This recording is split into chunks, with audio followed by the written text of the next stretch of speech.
Partamos. Entonces, esta clase es necesariamente un poco más cognitiva, porque entender el self no es tan fácil, ¿sí? Es un concepto complejo en psicoterapia Gestalt, pero hoy día vamos a entender las primeras premisas del self. Entonces, el self va a venir a ser la denominación en español del sí mismo.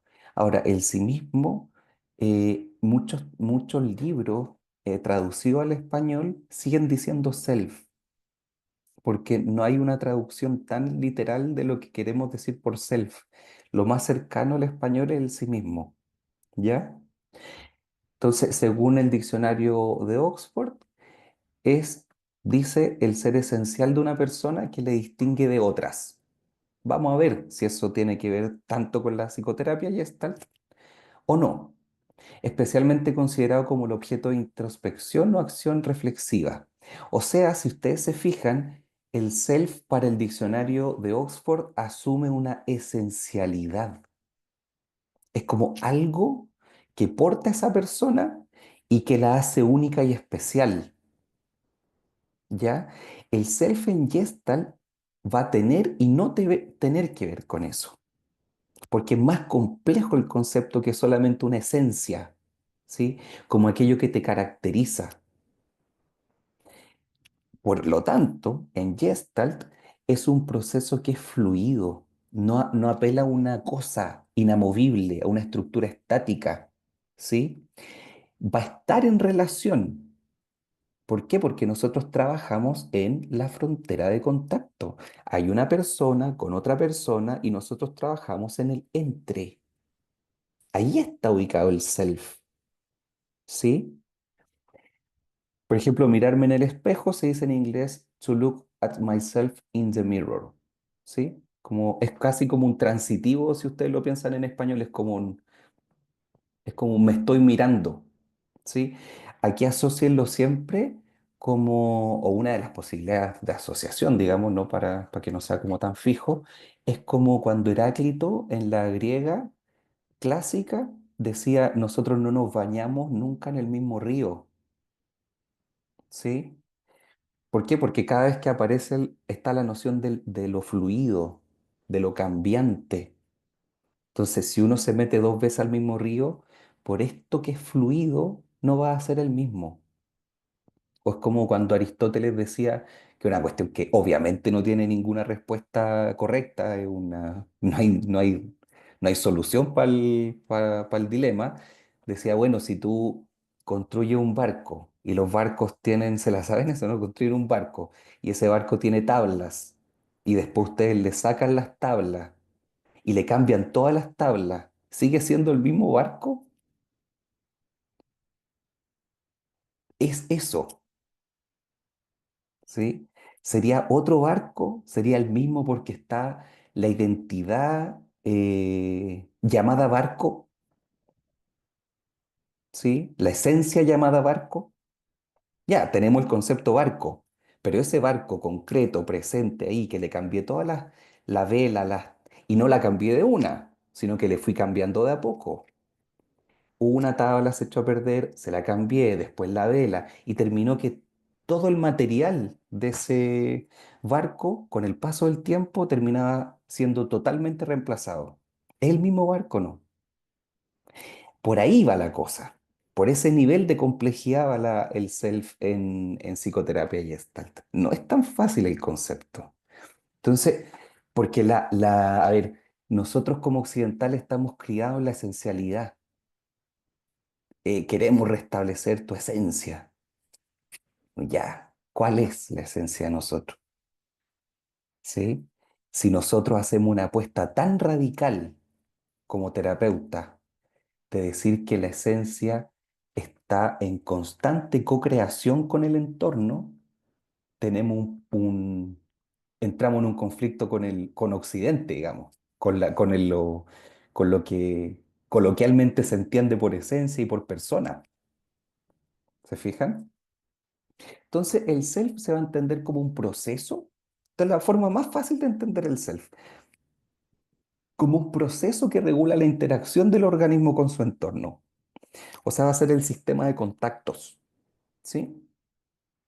Ahí ocupé otro ejemplo de Aristóteles porque el ejemplo del barco es más gráfico.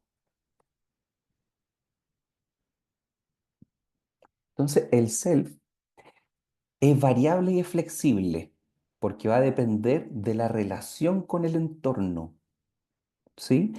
Aquellas cualidades que se van a activar del self tienen que ver con la relación con el organismo ambiente, o si tú quieres de persona a persona, de persona a grupo, ¿sí? Entonces vamos a entender que va a ser un sistema de contactos que integra la experiencia. Por eso cuando yo hablaba de el ello, es que es una parte del self que tiene que ver con el contacto de la sensorialidad con el mundo, ¿sí? Entonces, dice, tiene disponibles las funciones de contacto, por eso podemos decir que es un sistema de funciones de contacto. Peirce lo ha descrito como un sistema de excitación, orientación, manipulación y varias identificaciones o alienaciones. Aquí vamos a ir definiéndolo y dando algunos ejemplos que me parecen sobre todo en el desarrollo infantil, porque aquí aparecen las primeras características que duran y que perduran, la verdad, toda la vida. Entonces, el self es el proceso de contacto en acción con el organismo. Por eso es como un verbo, la gracia del español es que nosotros, a diferencia de los gringos, tenemos verbos más complejos. Entonces tenemos verbos como el haciendo, ¿sí? Es un transitivo, ¿sí? Entonces no es más fácil con el lenguaje entender el self para una persona que habla español. Es el contacto con la novedad. Es Por lo tanto, el self va a tener directa relación con la cantidad de ajustes creativos, con la posibilidad de generar ajustes creativos. Vamos viendo. Estas son las funciones principales de contacto que describe Peirce sobre el self para la Gestalt. ¿Sí? Que van a tener, ¿ustedes les pasaron el ciclo de precontacto, contacto, postcontacto? Ya. Asociémoslo al ciclo y le hicieron leer Zinker a una persona que se llama Zinker. Ya, léanse Zinker. Un terapeuta gestáltico que describe muy bien el ciclo de excitación y el ciclo de la experiencia en Gestalt. Y es fácil, ¿no? Es de los libros fáciles. Zinker se va a llamar. Em, entonces, las funciones de contacto en la relación a la excitación va a tener que ver con la detección de la necesidad. Acuérdense lo que veíamos en la clase anterior. Está el agua, hago catexis positiva con el agua, me excito, eso significa, o sea, hago catexis, ¿sí? Que es una palabra bien psicoanalítica, de la antigua, de los psicoanalistas clásicos. Hago catexis positiva, me excito, genero la necesidad, se hace figura, ¿sí? Y me oriento. Me excito y me oriento, fijo, de alguna manera mi voluntad, acuérdense que de la fenomenología de Husserl, de la voluntad, de la intencionalidad de contacto, mi voluntad se dirige a aquella cosa que me excita, que causa una figura en mí, que por lo general tiene que ver con una necesidad. Ahora, en patología no necesariamente va a tener que ver con la necesidad, porque se va a entender que en la neurosis uno está repitiendo mecanismos y hay una interrupción del ciclo de la experiencia. Pero esto lo estamos pensando en relación a un organismo, una persona sana, ¿ya? Después vamos a ir viendo la patología, pero esto es lo sano, digamos. Entonces, nos excitamos, nos orientamos, vamos hacia allá en base a la necesidad que nos emerge y de alguna manera lo manipulamos. O sea, aquí no piensen que la manipulación tiene que ver como con una jerigonza o como con una cosa para chantajear. No, estamos hablando de la manipulación como una función de contacto, no solo con la mano. pero sí tiene que ver mucho con la mano, porque etimológicamente viene de ahí, ¿sí? ¿Por qué? Porque ¿qué es lo que hace un niño, una guagüita más bien, un bebé, ¿sí? Aquí en Chile le decimos guagua, un bebé, cuando, ¿qué es lo primero que va haciendo el bebé? Se los pregunto, ¿qué hace un bebé cuando empieza a explorar el medio? Hay los que tienen hijos, los que trabajan con niños. ¿Qué hace un bebé? Tocar todo el tiempo, como palpando su espacio. Exacto, ¿cierto? Va haciendo figuras. Muy bien, Vanessa, va haciendo figuras, va tocando. Y fíjense lo que va haciendo después. Va haciendo la realidad, haciendo no como creando, sino del asir, del asir, del tocar, del recoger, del coger, ¿sí? Y se lo lleva después a la boca. Esto es central porque Peirce cuando habla de ego, yo, hambre y agresión, precisamente lo que se dedica a analizar es la función de la masticación oral. Porque acuérdense que Freud hacía como toda una cosa con los ciclos de lo anal, lo excretor, lo oral, lo asimilado y qué sé yo, lo asociaba a órganos y a lugares sensoriales de excitación. Y Peirce empieza a pensar todo esto a propósito de la función de digerir. Ya, esto es un dato curioso, ¿sí? Entonces, la guagua, el bebé toma, se lo lleva a la boca, ¿sí? Su necesidad es asimilar la realidad. ¿Qué hace el bebé cuando toma y se lo lleva a la boca? La intenta incluir para sí mismo, ¿sí? La toma como realidad, porque necesita hacer una diferenciación de la realidad.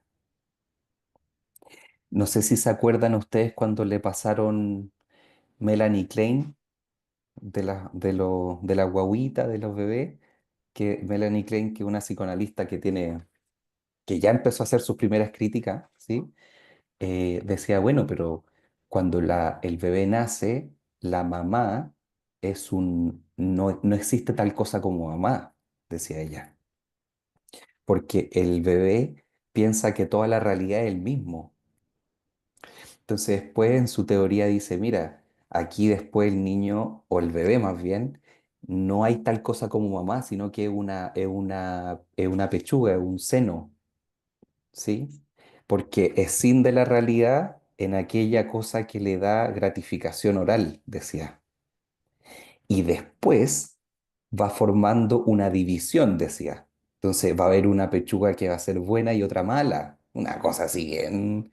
No, pero entretenido. Y Melanie Klein de verdad que es un referente que hay que estudiar más allá que no sea Gestalt, porque es muy, muy interesante.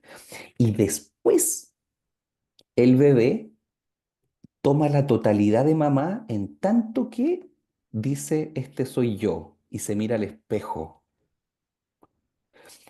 Es interesante porque más allá de la teoría de Melanie Klein, la función esencial de diferenciación es la misma, más allá de los conceptos, ¿sí?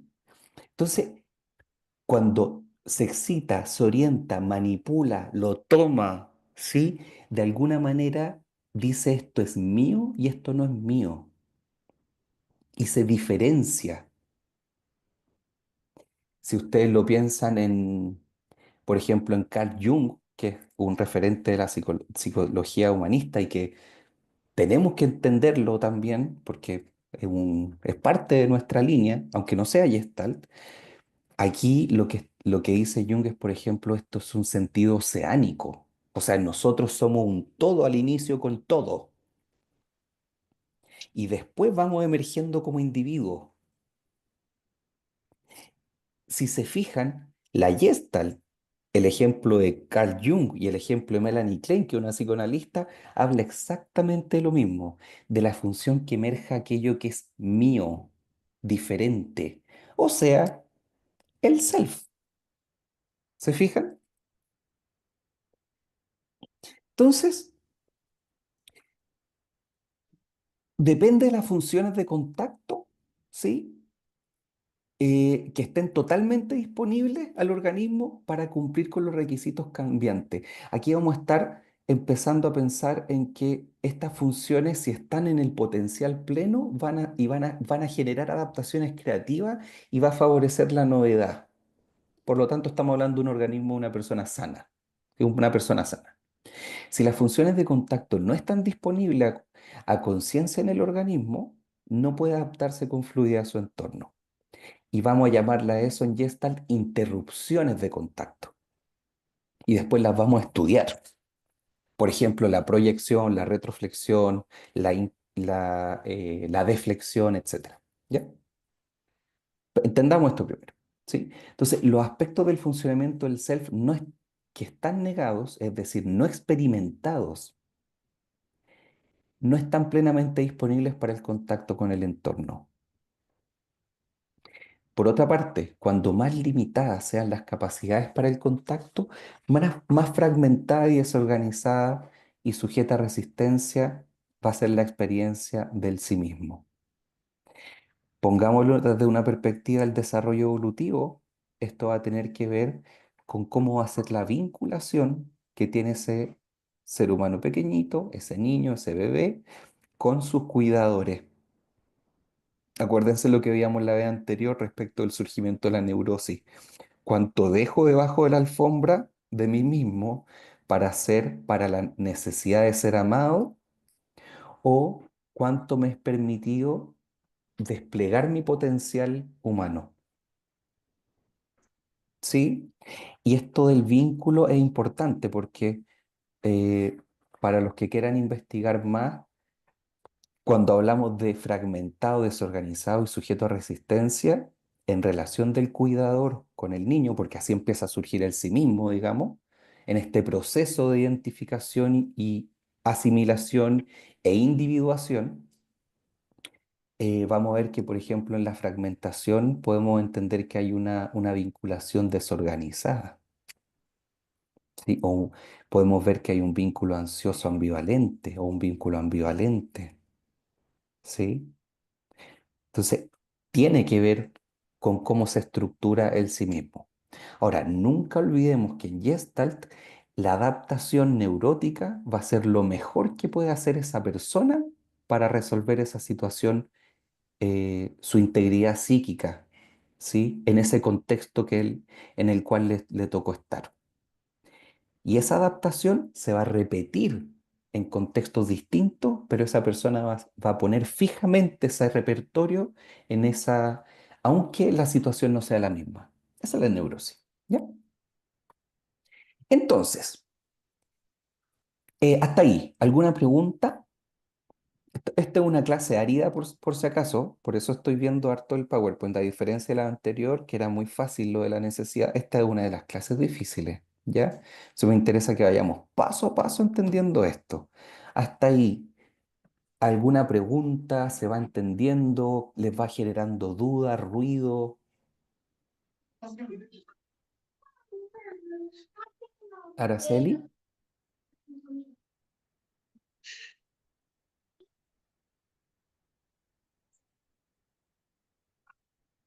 ¿Araceli, estás con el micrófono abierto?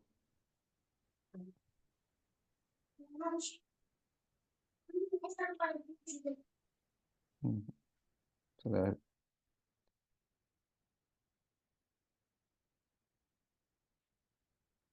Bien, entonces continuamos.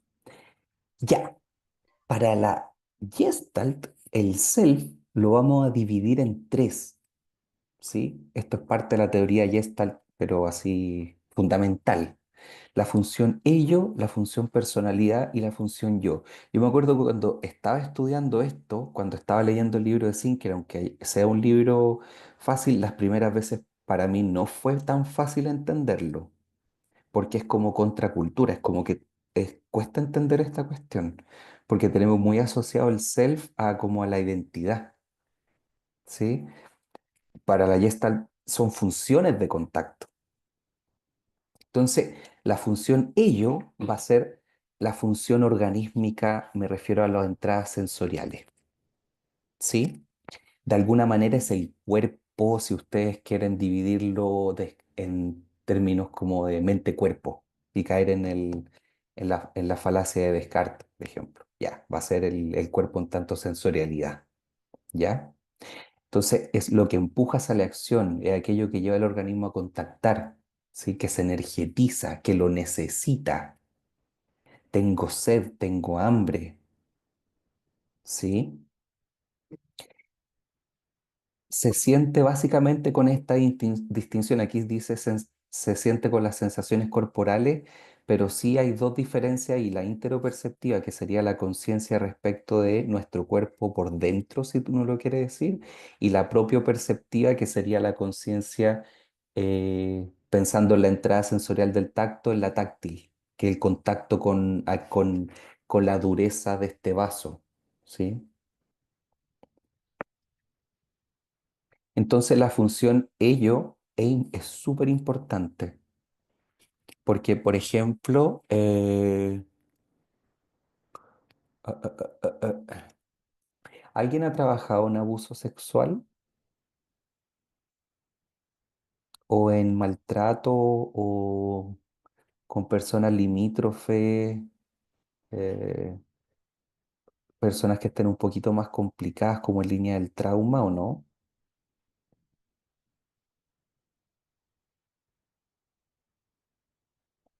Veamos un ejemplo. Por ejemplo, cuando hay abuso sexual, ¿ya? La experiencia de memoria somática es súper central, porque puede haber un bloqueo de la memoria, pero aquella zona que fue tocada por el ofensor queda sensorialmente con una memoria específica, ¿sí? ¿Lo sabían? Queda una memoria asociada a esa zona. Entonces, ¿cómo trabajar con una persona que su experiencia de vida es que el mundo la, la, la traspasó en su dignidad, en su corporalidad? ¿Te fijas? Evidentemente que esa persona, la experiencia del ello, de la sensorialidad, es muy relevante, ¿sí? ¿Por qué? Porque está activa. De alguna manera, cuando una persona es normal, la experiencia del ello está de fondo, porque está en contacto. Pero cuando hay una persona que fue, por ejemplo, víctima de abuso sexual, ese cuerpo está más latente, está como pendiente del contacto, ¿sí?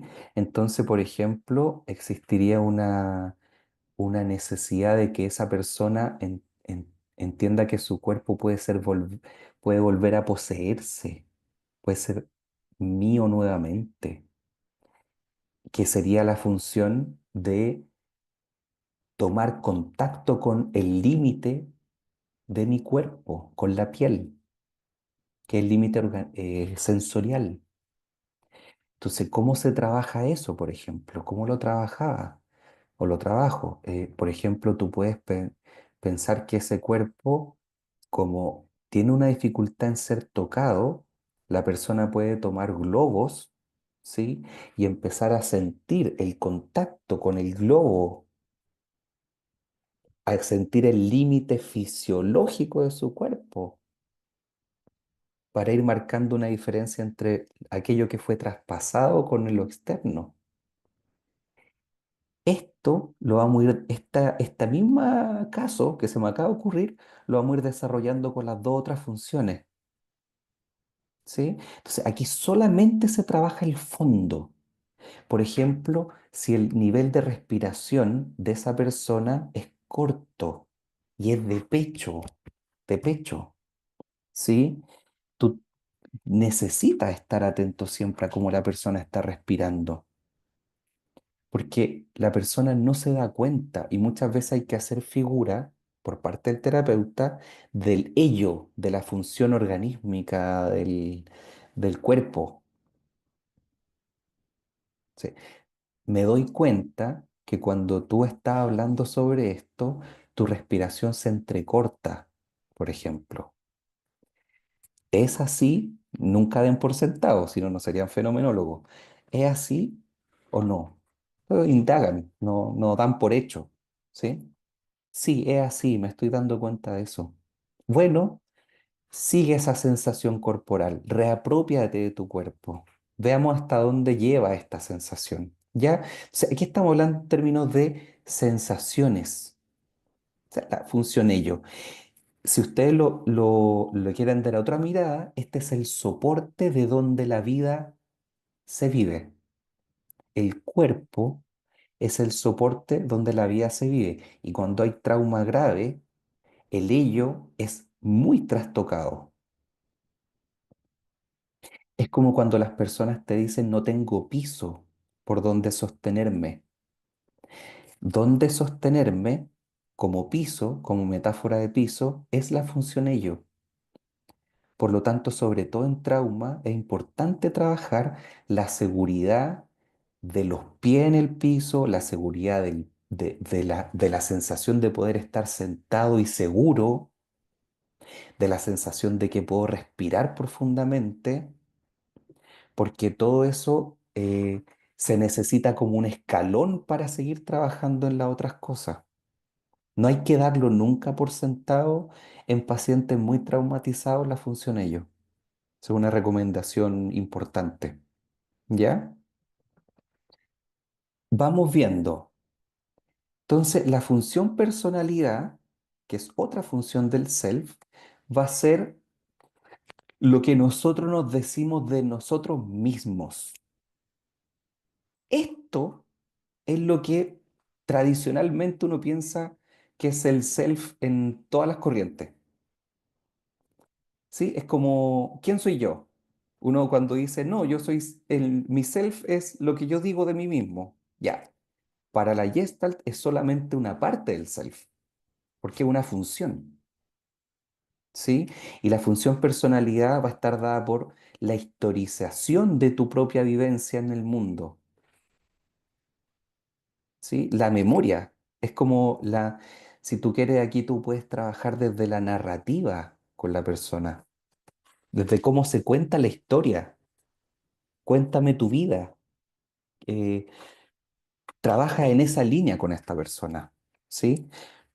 ¿Por qué? Porque la persona necesita saber que tiene una continuidad vital, o si no estaríamos esquizofrénicos o psicóticos.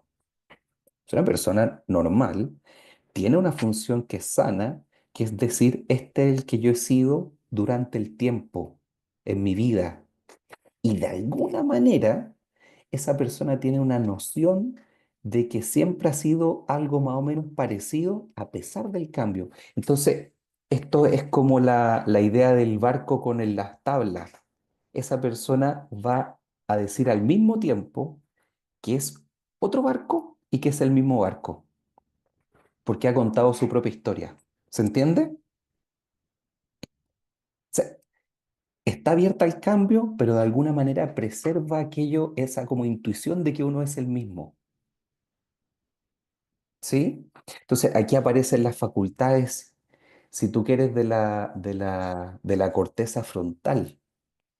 La función ello estamos hablando acuérdense que aquí está el tallo, aquí está el cerebelo y aquí está la corteza. ¿Sí? Yo le explico a mis pacientes.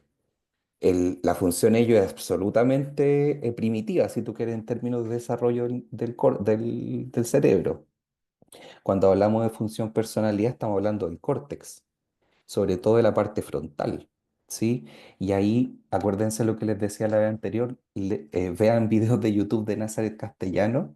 Hay un muy buen video donde ella explica neurocientíficamente en qué circuitos neuronales está la función de decir, este soy yo mismo,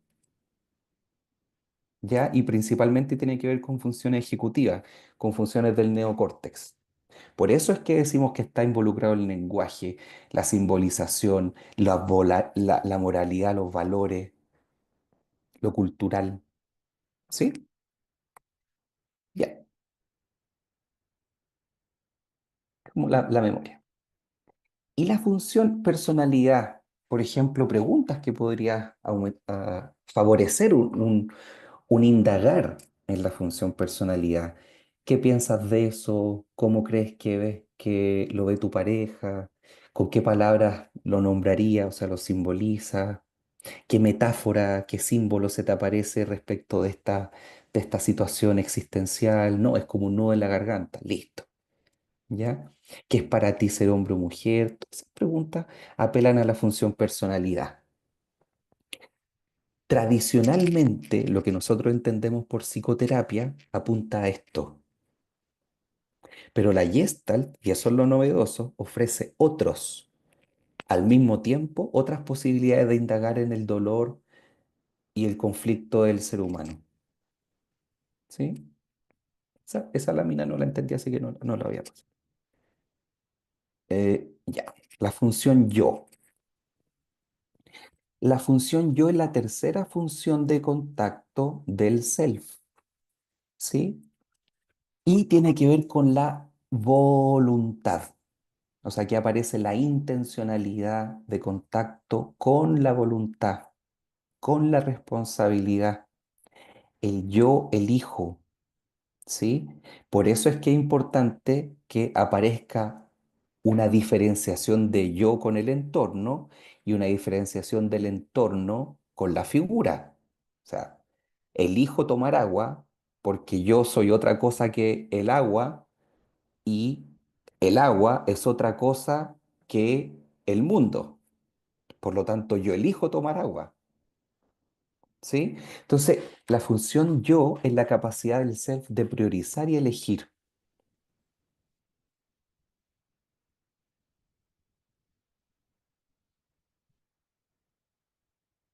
Incluye todas las elecciones que hacemos, ¿sí?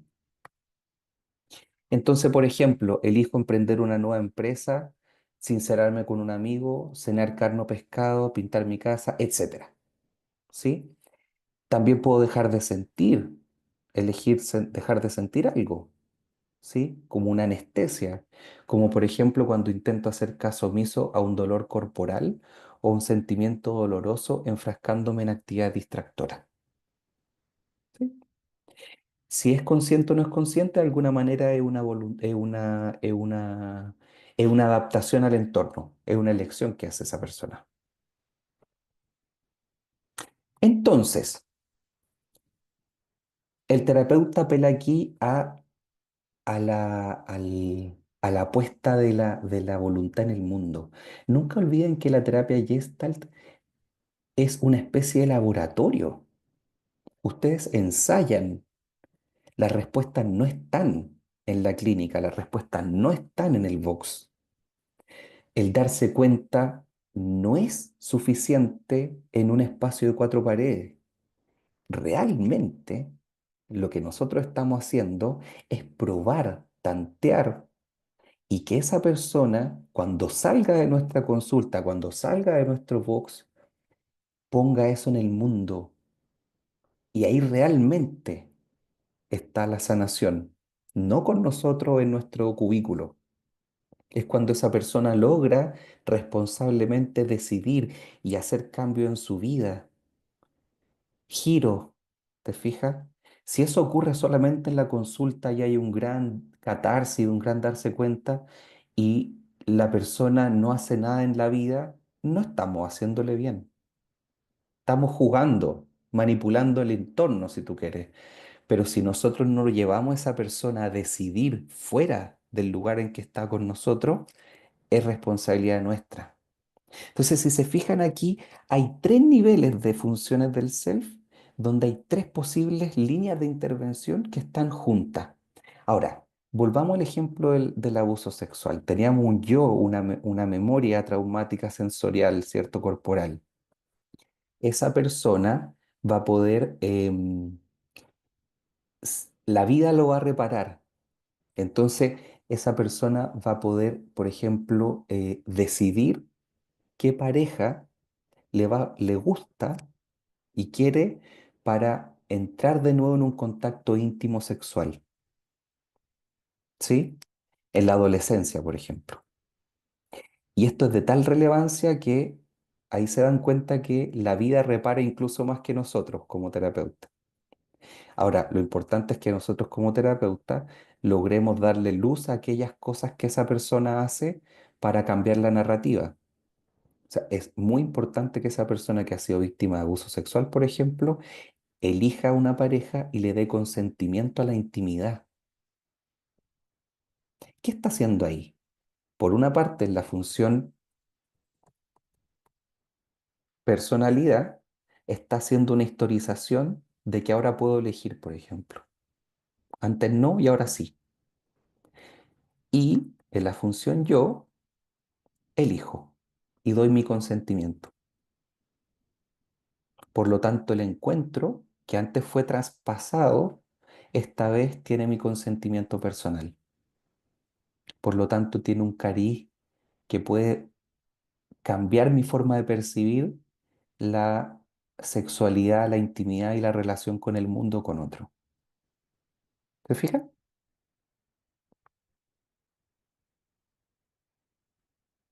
Ya, hasta ahí. Preguntas, preguntas, preguntas.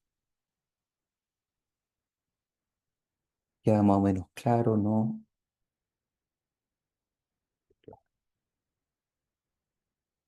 O reflexiones, o qué les sucede cuando vemos esto. ¿Es algo que entendían, que no entendían, que lo habían visto antes?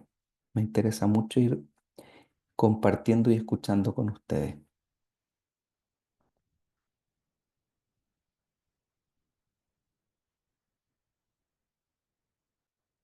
A ver, Tirsa, ahí te veo. ¿Qué piensas de esto?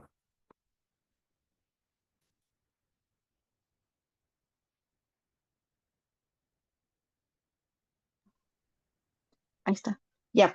Bueno, Bienvenida. profesor, que realmente el tema del self y las funciones nos van a ayudar bastante, o sea, en poder identificar y ayudar, ¿no? Más que nada, en qué etapa o en qué fase o en qué, cuál de las funciones, quizás, por lo que entiendo, uno de nuestros pacientes o clientes está en quizás se encuentra dañado o afectado para poder desarrollar y continuar con sus procesos, eh, con su vida cotidiana, ¿no? Entonces, el identificar ello en base, por ejemplo, puso algunas preguntas en las diapositivas anteriores. Entonces, esas preguntas quizás son una ayuda en algún momento, pero ya en la realidad es como que va fluyendo y esto nos ayuda a encaminarnos, ¿no? Y a darle una mejor orientación, ¿no? Y ayuda al paciente. Claro, por ejemplo, volviendo al tema del diagnóstico, esto es absolutamente innecesario para efectos de la relación con otra persona. O sea, nosotros no le vamos a decir, mira, tu función ello, adolescente está dañada. No entender, no tiene sentido, no tiene ningún propósito. Pero esto ya es una forma de comprender al otro, ¿te fijas? Si tú quieres, de aquí puedes desarrollar un diagnóstico, una observación que tenga una complejidad que no es solo sintomática, ¿sí? Ahora, no es que nosotros vayamos a detectar que en la función ello solamente hay un problema. Lo que pasa en la práctica real es que como la persona es una toda, habiendo una, hay todas. O sea, si la función ello está dañada, tengan por seguro que esa persona se va a contar una biografía asociada a algún dolor específico y va a haber hecho lecciones en su vida que tienen que ver con tal vivencia. Por lo tanto, para nosotros es funcional porque nos ayuda a entender un poco más la complejidad, pero en la práctica se da todo, todo al mismo tiempo. O sea, aquí ya hay una especie de diagnóstico, si tú quieres. Lo que pasa es que el diagnóstico para nosotros no es una foto, es un video, ¿sí? El diagnóstico sintomático del DSM es sacarle una foto a esa persona. Este es el diagnóstico, aquí tú tienes una etiqueta. El diagnóstico para nosotros es como estar grabando un video. Esto puede cambiar. Esto es la forma en que tú tienes de conectarte en el mundo aquí, ¿sí? ¿No le ha pasado que algunos pacientes que es bueno hacerlo, De repente dicen, bueno, pero esto no me pasa en el trabajo, yo en el trabajo soy súper ordenado, esto es súper, o sea, me pasa habitualmente, digamos, no, yo en el trabajo soy súper ordenado, estructurado, yo no sé no me explico por qué en mi casa soy tan desordenado y no me puedo, y me agobia esto. Pero resulta que en otro lado esa persona tiene todas las herramientas que en otros espacios relacionales no. Ese es el self. Es la misma persona. Si uno pensara que hay una esencia, esa persona sería desordenada o obsesiva, compulsiva en todos lados. No, esa persona se permite ser obsesiva en el trabajo y desordenada en el espacio. Y le apuesto que esa persona se eligió una pareja bien ordenada, que es muy común. ¿Te fijas? Entonces, fíjense lo movible que es esa persona. Es- reacciona dependiendo de su entorno. ¿Sí? Bien, me gustaría escuchar a Elmer. ¿Estás por ahí?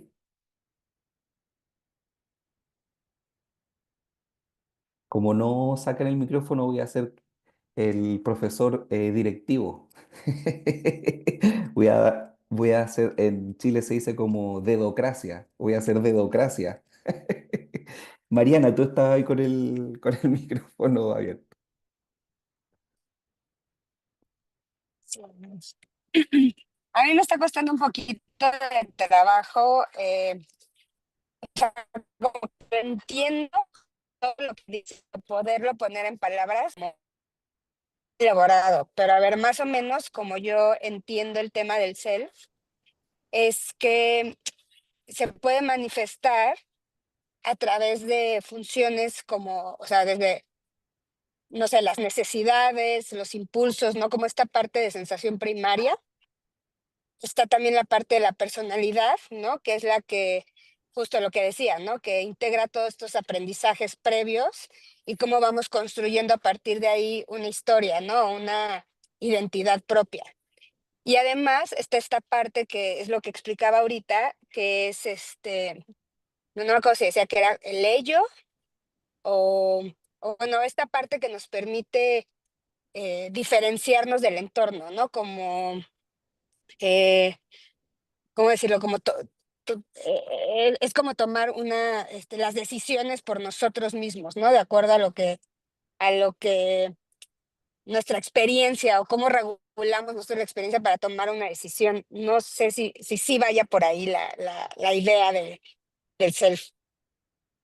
Muy bien, Mariana. Tú haces un muy buen resumen, mejor que la explicación que he dado. Es eso.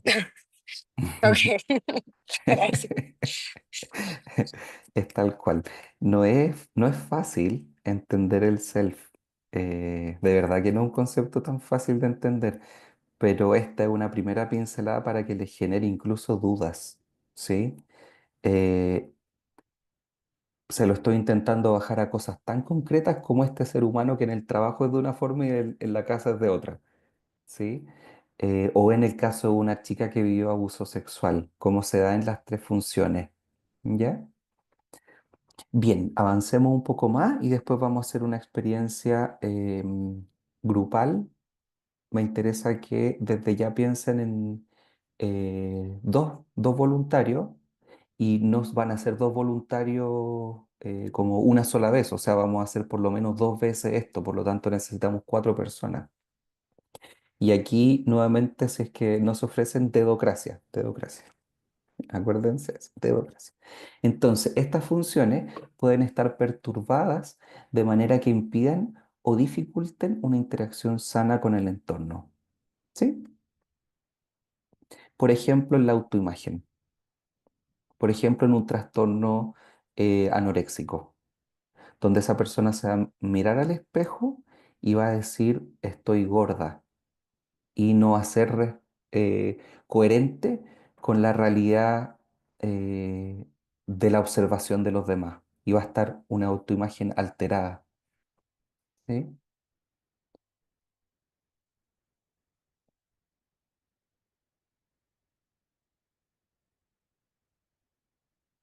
Entonces, En cada caso, las intervenciones de nosotros, desde la terapia Gestalt, podrían ir dirigidas a explorar cada función, que es lo que hemos estado hablando, para restablecer un contacto sano. Por ejemplo, cuestionar el autoconcepto, resensibilizar el cuerpo, que es el ejemplo de los globos, ¿sí? Explorar las posibilidades de tomar una decisión. Yo elijo tener esta pareja para eh, darle consentimiento a mi propio cuerpo en contacto con otro, ¿sí? Y reelaborar la comprensión de qué estoy sintiendo para hacerla coherente con la sensación corporal, o sea, la simbolización que esté de acuerdo con la función ello, ¿sí? Efectivamente, podemos apuntar a distintas líneas y yo les recomiendo que siempre que vean una persona traumatizada, nunca se olviden de la función ello, porque es lo primero que hay que trabajar. ¿Ya? Quizá en las últimas clases, cuando veamos patología, se van a acordar de esto. ¿Sí? Em, bien, ya. Vamos a dejar de compartir. 22:17 para mí, ustedes son 2 horas menos. Entonces, ¿qué vamos a hacer? Vamos a hacer un ejercicio muy sencillo, requete contra sencillo, que la Adriana me lo hizo también y quiero ofrecérselo a ustedes, que es el mes obvio y me imagino. ¿Sí? Em, por ejemplo, van a ser 2 voluntarios, nosotros vamos a estar observando si los voluntarios quieren que los demás apaguemos las cámaras, apagamos las cámaras para que se genere una conexión entre las 2 personas. De hecho, es mejor porque si no, no se van a ver las personas que están haciendo el ejercicio. O sea, van a ver dos, todos apagamos las cámaras y esas 2 personas van a turnarse a, va a empezar a decirle a la persona por 5 minutos más o menos, o 3 minutos para que no sea tanto. Por ejemplo, me es obvio que Román tiene una tenida de color azul. Listo. Me es obvio. Me imagino que a Román le gusta el color azul. Me imagino. ¿Se entiende? ¿Por qué es tan central este ejercicio que es requete contra sencillo? Porque cuando nosotros estemos con otro, muchas veces, desde una perspectiva fenomenológica, lo que tendemos que aprender es a dejar nuestros propios prejuicios. Por lo tanto, este ejercicio tan obvio, tan sencillo, es un entrenamiento para que nosotros vayamos distinguiendo aquello que es el entre de aquello que es de nuestra propia cosecha. Entonces, yo con mis pacientes hasta el día de hoy día les digo, me imagino que para ti debe ser muy difícil vivir esto, tal y cual. Yo no les puedo afirmar eso. Es mucho más amable esa estructuración de frase que decirle la realidad, porque la realidad la estarías imponiendo. Entonces, es súper importante hacer esta distinción y es la más básica que podemos hacer en la relación terapéutica. ¿Ya? Bien, les comento que todos de aquí a fin de año van a participar, así que vayan pensando cuándo, digamos, pero es importante que todos participen. Bien, primera dupla. Levanten la manito o lo dicen por el micrófono y si no, para no perder tiempo, los designo yo, porque tenemos 40 minutos. Me Ya, animo. Vanessa, muy bien, y Román, démosle. Todos los demás vamos a apagar la cámara, incluyéndome. Apaguen sus camaritas. Los audios todo apagado, menos yo porque voy a ir dirigiéndolo. Y entonces, Vanessa, ¿estás por ahí? Sí, aquí estoy. Muy bien. Eh, ¿Quién quiere comenzar? Bueno, Sí, pienso yo. dale. Ya. Listo. Te escucho, Ignacio. Muy bien, entonces vas a tener 3 minutos para ver a tu compañera y irle diciendo alternadamente, de acuerdo a como tú te surja, me es obvio tal cosa, me imagino tal cosa. Y Tu compañera va a ir escuchando atentamente y no solo atentamente, sino que va a ir enfocándose en la sensorialidad de lo que emerge cuando Román le dice algo. Van a ir tomando contacto entre ustedes. Sí, muy bien, pueden continuar. Entonces, me es obvio que te recoges siempre en las clases el cabello. Me imagino que es para que no te dé tanto calor. Me es obvio que hoy mm, quieres tener como resaltando el color negro. Lo veo en tu blusita y en la silla en la que estás sentado. Me imagino pues que el negro está asociado como a algo de tristeza, un poco como de problemas. ¿Sigo o ya le doy el turno a mi compañera Ignacio? Piensa bien en si ella quisiera resaltar el color negro. Ah, Al respecto, es una obviedad o o te estás imaginando eso? lo del color negro primero me parece, bueno, ok, sí, es una imaginación, me lo imaginé. Muy bien. Continúa. Ok. ¿Cuándo hacemos cambio de turno? Continúa. Te queda un minuto. ¡Ay! Uy, mucho más. Eh, a ver, ¿qué otro de lo que? A ver, Vanessa, a ver, me acuerdo más. A ver, una vez hicimos un ejercicio práctico, vivencial. No, no se me ocurre más. Muy bien. Muchas gracias. Bien, Vanessa. Entonces tu turno. Todo lo que para ti sea obvio y para ti lo que te imaginas de tu compañero. Vale. Bueno, Román, para mí es obvio que te gusta el color azul. Eh, Me imagino que tienes un espacio donde trabajar dedicado a eso, donde atender tus consultas, tus sesiones uno a uno. Eh, es obvio que cuidas que no te entre tal vez mucho sol en el día, tener privacidad también por la cortina gris que veo. Mm, Me imagino que es un espacio tranquilo, que es un espacio como muy dedicado a tu trabajo por las paredes. Em, es obvio que para ti es importante tu diploma como psicólogo, puesto que alcanzo a ver eh, tu diploma en la pared. Me imagino que es el diploma. Mm. Detente un poquito ahí, Vanessa. Va muy bien. Dos puntualizaciones. Que, ¿cómo puedes tú aseverar que el hecho de que la cortina esté de tal manera asegura el deseo o la intencionalidad de privacidad de él? ¿Y cómo te puedes imaginar, cómo puede ser algo obvio que el hecho de que haya un cuadro ahí sea importante para él? Bueno, de la privacidad por la cortina, porque no es una cortina transparente y porque está cerrada, es oscura, neutra, y pues está tapando una ventana. Todas las sesiones que hemos tenido lo he visto. Muy bien. Y lo del cuadro, si es lo que me imagino, porque no lo alcanzo a percibir bien, que es un diploma. Para mí es obvio que es importante mostrar su título como profesional porque está frente a la cámara. Muy bien. Detengan ahí.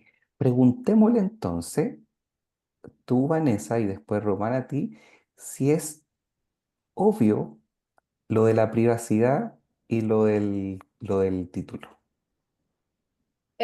Román, es obvio que para ti es importante conservar la privacidad y mostrar tu título a tus pacientes. Sí, atinaste. Muy bien. Y ahora, Román, pregúntale a Vanessa si es que es obvio respecto del uso del color negro como como un resalte. Ok. Vanessa, ¿es obvio el uso de tu color negro conectado a tu estado de ánimo? Sí. Muy bien, muy bien, muy bien. No por los Aplausos. problemas, pero sí por el estado de ánimo que estoy así como... Ya. Maravilloso. Aplauso, muy bien.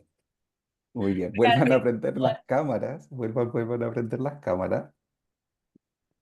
Vuelvan a prender todas las cámaras para que volvamos al grupo. Ya. Vamos viendo por partes. Primero, cómo se sintieron ambos y después qué observó el resto. Cómo se sintieron en este ejercicio? Te cedo la palabra, Vanessa. A mí me pareció interesante porque es estar muy presente en el contacto que se está teniendo con la persona. Y me parece también muy importante lo que nos decías ahorita de no asegurar o no dar por sentado algo, sino preguntar. También como de pronto uno eh, guiarse por la intuición o la información que le da el espacio, pero conservando siempre como ese respeto por lo que la otra persona esté en el lugar que Bien, esté. excelente. Entonces, la necesidad de corroborar, Ujú. primero de distinguir y después de corroborar, ¿sí? Y para ti es es una sensación de estar más activa en el contacto, porque exige un contacto. Muy bien. Román,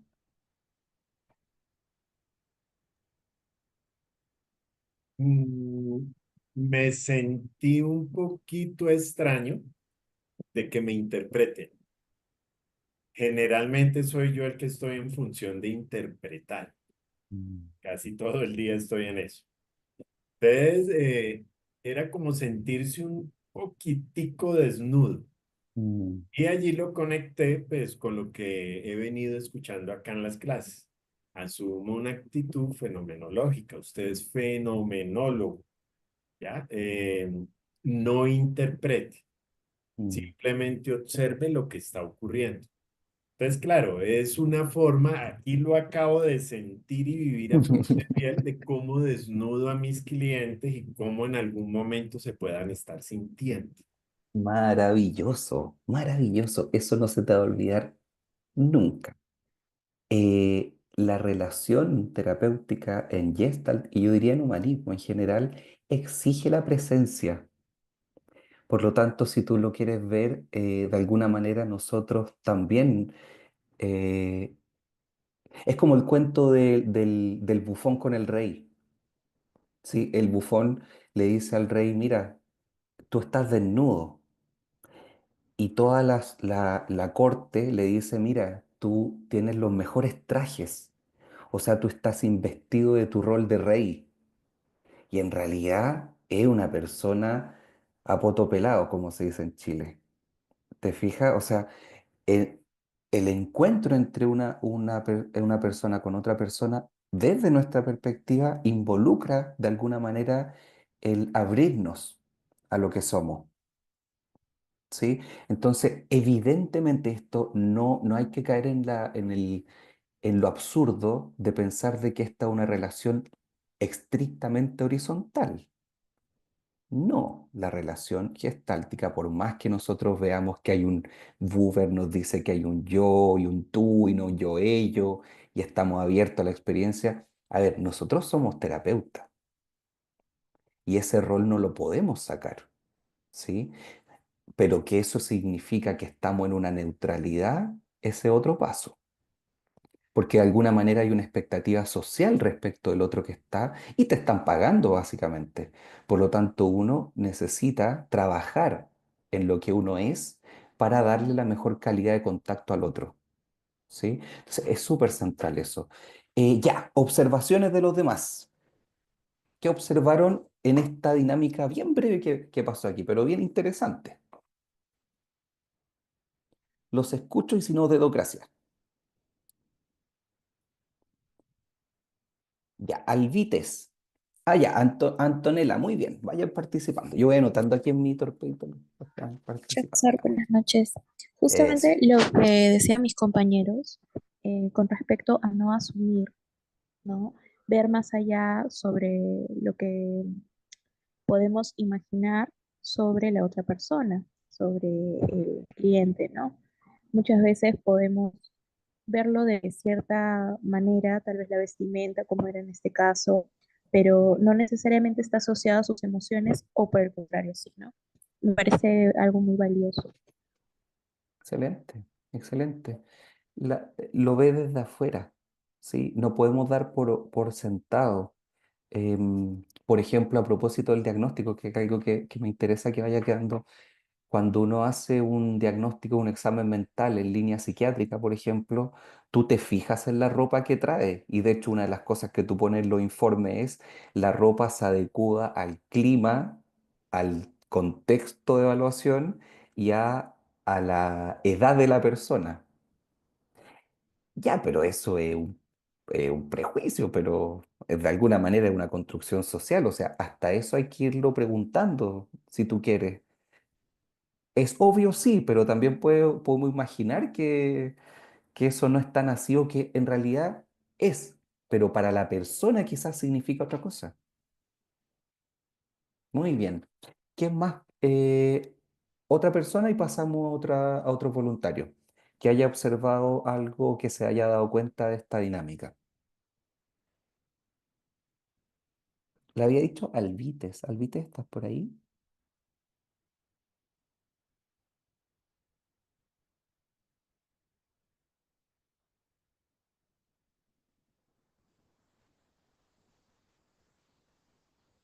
Alvites.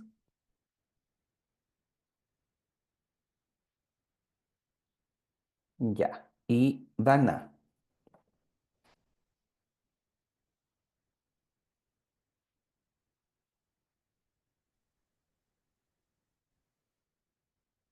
Dana, ¿estás por ahí?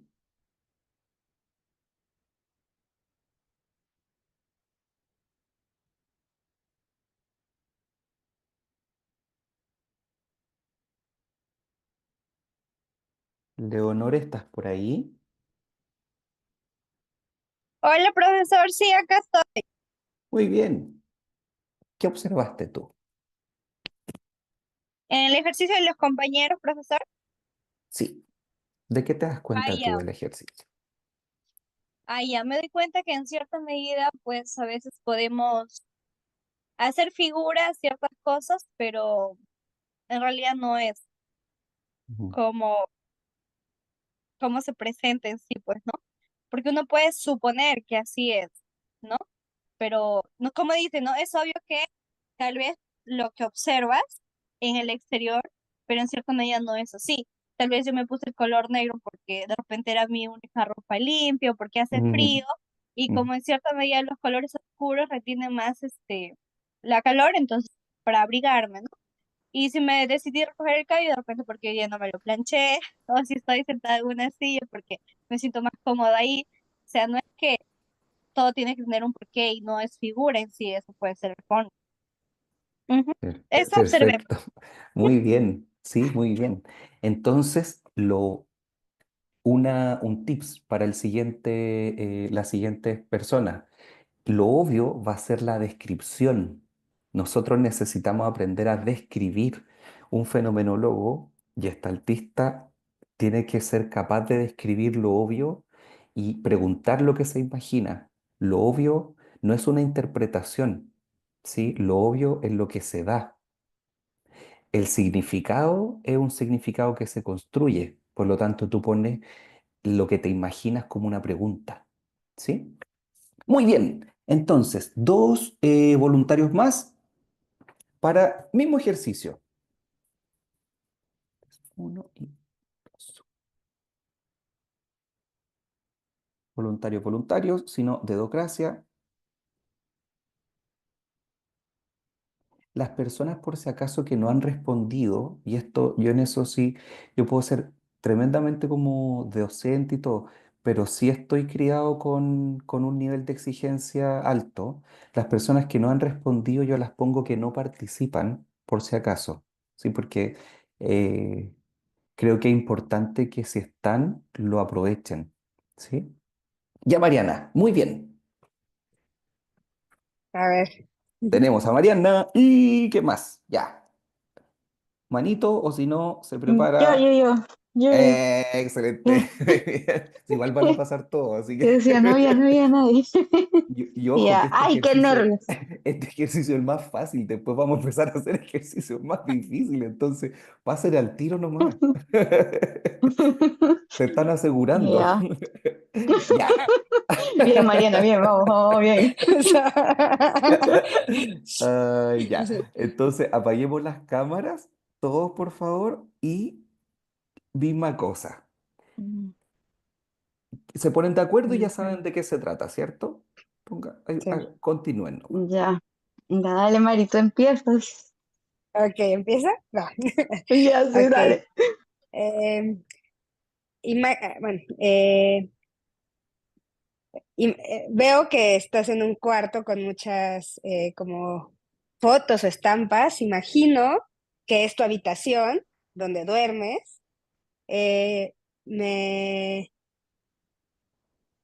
im- eh, Me imagino por la sonrisa que tienes siempre en las clases, que eres una persona alegre y sociable. Eh, Me es obvio que te interesa el tema de psicología porque eres muy participativa en las clases y estás tomando esta maestría. Eh, Imagino que te gustan los colores alegres porque traes una camisa rosa con muñequitos, con muchos colores.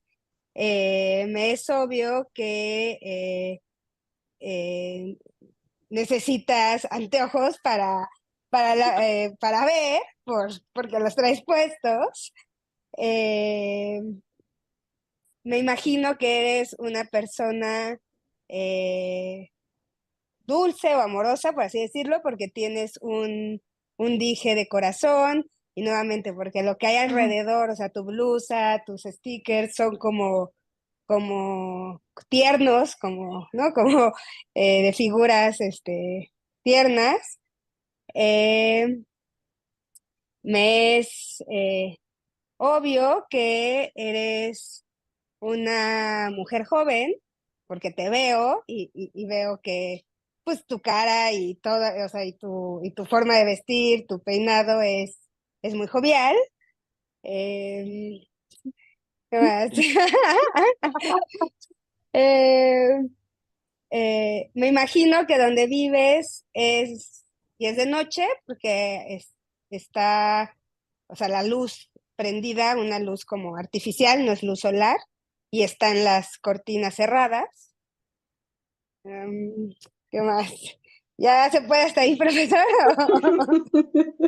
Muy bien, continúen entonces. Ya, ay, qué nervios. Ya, ahora me toca a mí. A ver, Mariana, me es obvio que te gusta, bueno, que el clima allá en tu país ahorita es como que medio templado, ¿no? Me imagino que de pronto te pusiste el chompa, la chompa, bueno, yo le digo acá la chompa, pues, ¿no? El abrigo porque de pronto bajó la temperatura porque abajo parece que tienes un polo, ¿no? Algo de algodón. Eh, Me es obvio que eres una persona bastante empática, bastante sociable. Eh, Me imagino de que puede ser de que estés un poquito nerviosa por, porque realmente por el ejercicio. Sin embargo, esos nervios se demuestran de una forma bastante asertiva frente a todo lo que vamos aprendiendo y cada vez que te veo, siempre te veo de pronto bien, bien alegre, ¿no? Me es obvio que también eres una persona estricta, ¿no? De pronto, no, me imagino que eres una persona estricta, ¿no? Pero me es obvio de que tienes un muy buen corazón. Eh, Me es obvio que donde estás, en el lugar que te encuentras, es tu sala porque el sofá se ve bien cómodo y te veo bien cómoda. Me imagino que es el lugar donde te sientes con mucha seguridad, mucha tranquilidad. Y, ay, ya no sé qué más decir. Ya, muy Ya, ya bien, no sé muy qué bien, más, muy profe, bien. no sé si lo hice bien. Bien, obviamente. Estamos aprendiendo, estamos Claro. aprendiendo. Muy bien. Aplauso también. Muy bien. Bravo. Excelente. Bien, es un aprendizaje, es un aprendizaje. Las clases son un laboratorio. También tenemos la necesidad y el derecho de equivocarnos, de cometer errores, y la necesidad y el derecho de aprender de eso. Y las expectativas no están en que ni yo ni ustedes lo hagamos excelentemente perfecto. No, es un aprendizaje. En programación neurolingüística se dice no hay error, solo feedback. ¿Sí? O sea, de todo se puede sacar algo. Lo importante y lo que yo valoro es que ustedes se tiran a la piscina y que pueden, y esto sí que sí, los que se tiran a la piscina son los que más aprenden. ¿Ya? Observadores. Entonces, me sale personal, no sé quién, cuál es, qué nombre No, tiene. profe, ay, profe, no sé por qué no aparece mi nombre es Lady Sogamoso. Ya. Sí, no Lady, ¿qué sé por qué observa? cuando entré a la reunión no me apareció donde escribir mi nombre. Ya, no, no te veo al menos yo. Ay, espera, profe, qué pena, es que se me había olvidado. Ya, Ahí sí, muy sí, bien. ya. Ah, bueno, profe, pues no, quería hacer un comentario respecto al ejercicio de Mariana y Tirsa. Me pareció que a diferencia del ejercicio con Vanessa, ellas se fueron como más a las emociones o a la parte como te veo más positiva, te veo que eres más noble. O sea, ellas se identificaron otras áreas diferentes a las de Vanessa y Marco. ¿Sí, Marco? Ay, se me olvidó. Ay, perdón, perdón. Ya. Entonces sí me pareció como que Román, ellas, Román. Román, perdón, discúlpame.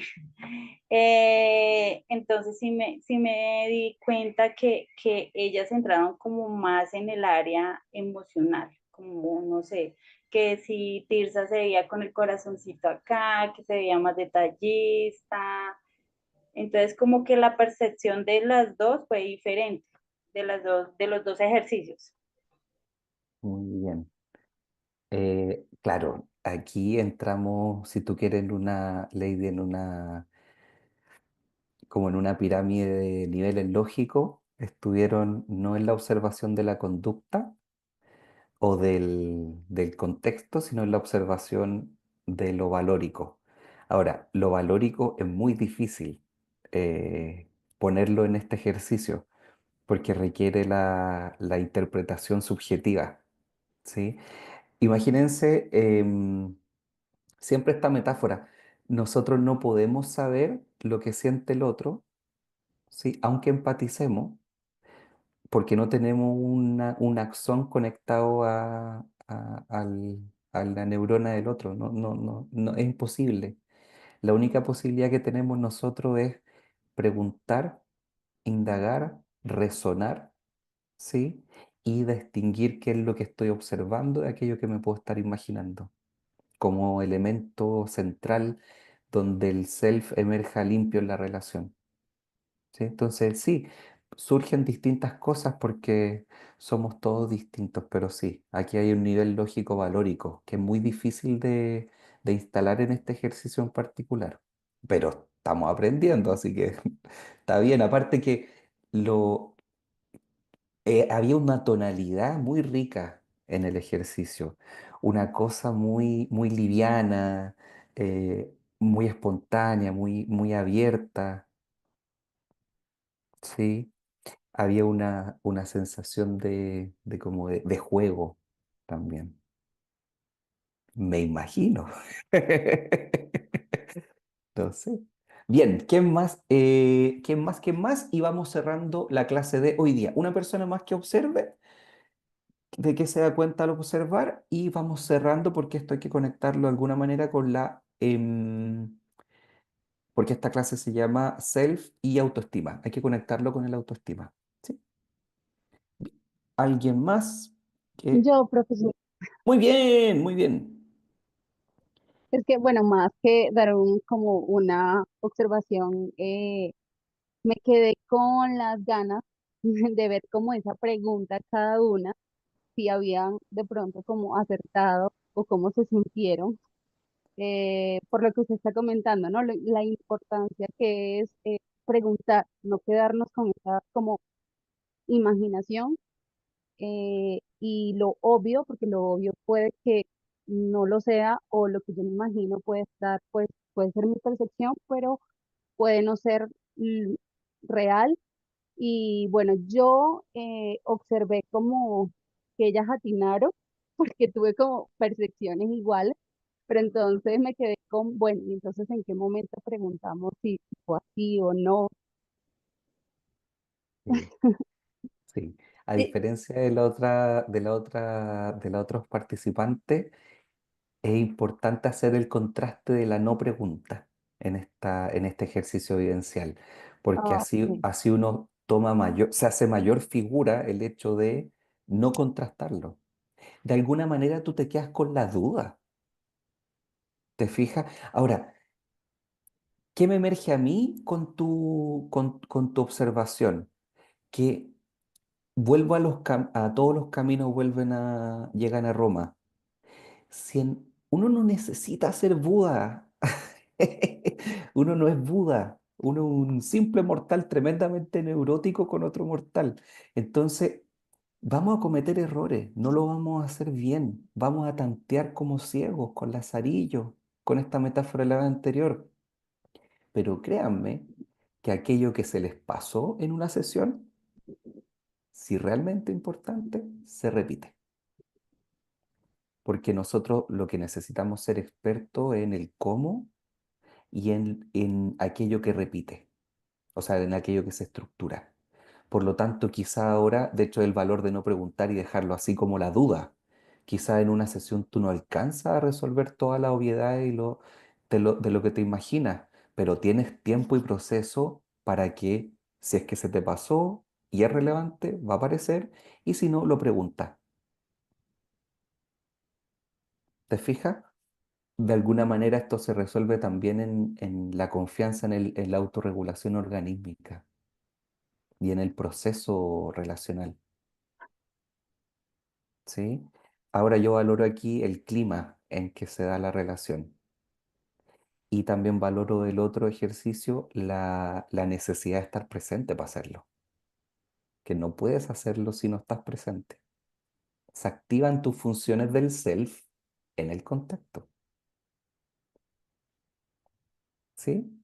Sí, hacía como la observación porque escuchaba que hablaba de la importancia de preguntar, ¿no? El preguntar,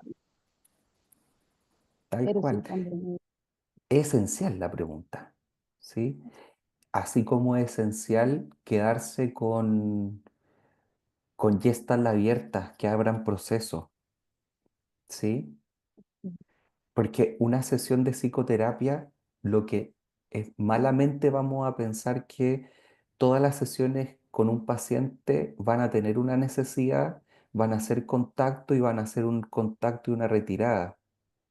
Eh, claro, ahí tenemos un paciente perfecto, pero los pacientes no son perfectos. Entonces, muy probablemente lleguemos al impasse. Entonces, la sesión se va a cerrar sin que esté resuelto, pero llegamos al impasse juntos. Y yo te voy a acompañar entonces a que podamos traspasar ese impasse de a poquito, delicadamente, sesión a sesión. para darle cierre a eso. Lo que no implica que el setting terapéutico tiene que ser estructurante para la persona, porque tiene un horario de inicio, tiene un intermedio y tiene un cierre, y tú no puedes abrir nada en el cierre. Y esto es clásico de los pacientes con trastorno de personalidad borderline, por ejemplo, que uno está cerrando y dice, uy, me mandé una sesión, pero buenísima. Y de repente uno quedan 2 minutos y la persona dice, ¿sabe qué, doctor? Le tengo que contar algo. Y te lanza una cosa, pero terrible. Y dice, pero ¿por qué no me lo contó antes? Ese típico enganche del trastorno de personalidad limítrofe hace que el encuadre estructure a la persona. Nosotros vamos a acompañar a que esa persona vaya generando y aprendiendo a generar cierres, pero no todo va a quedar cerrado. Para eso seguimos preguntando, seguimos acompañando, seguimos ofreciendo nuestra propia respiración al encuentro, nuestra propia presencia al encuentro. ¿Te fijas? Sí, sí, Bien. gracias. Mm, Muy bien. Entonces, ¿qué tiene que ver esto con la autoestima? Harto, ¿sí? Em, de alguna manera, cuando lo vimos al inicio, no vamos a hablar de definiciones de autoestima, ¿sí? Eh, sino que lo quiero conectar como con el desarrollo de la neurosis o la estructura y cómo el self se va individuando en realidad, con el desarrollo de la etapa del ciclo vital, ¿sí? ¿Por qué es importante entonces una autoestima? Porque la autoestima va a ser la conciencia de que lo que tú estás siendo, ahí el castellano nos da pero un gol, ¿sí? Lo que estás haciendo, no te bañas 2 veces no eres 2 veces la misma persona en el río, lo que estás haciendo está bien contigo. Tú le das tu consentimiento y tu valoración positiva a lo que tú eres en ese momento. Yo diría que eso es central porque marca una brújula, ¿sí? Una brújula interna que va, acuérdense de las funciones del self, que va orientando, ¿sí? Tu toma de elección, tu excitación, tu contacto. De alguna manera, si tú no confías en lo que tú eres en ese momento, en el self que se activa en ese momento, tus elecciones pueden ser apresuradas, indebidas, no estar en contacto contigo mismo. Entonces, el autoestima es central porque tiene que ver con el refuerzo hay una autora que a mí me encanta, que se llama Violet Ocklander, que es una autora que trabaja desde la Gestalt, la psicoterapia infantil. Una maestra, una vieja, de verdad que una maestra. Y sus libros son hermosos y son fáciles de entender y ella habla de dominio de sí mismo, de la maestría de ser. Entonces, de alguna manera, la maestría de ser está relacionada con la autoestima. Y esta semana veíamos con una paciente la metáfora de la brújula, que tiene todo que ver con lo que estamos hablando. Entonces, claro, ¿cómo una persona se va a orientar si está en la vorágine? ¿Sí? De alguna manera tú para orientarte necesitas parar porque la brújula no funciona moviéndose. O sea, fíjense cómo funciona una brújula. Y necesitas parar, sentir el piso, o sea, estar en contacto con tu funcionello, respirar, de alguna manera ver y tomar contacto con el entorno y nivelar, ¿sí? Porque la brújula necesita una nivelación para funcionar, o sea, necesita un equilibrio. Entonces, cuando uno habla de una reorientación o de una orientación, es muy parecida a la metáfora de la brújula. Requiere que nosotros en la sesión con el paciente entreguemos un contexto donde es posible parar para orientarse. ¿Sí?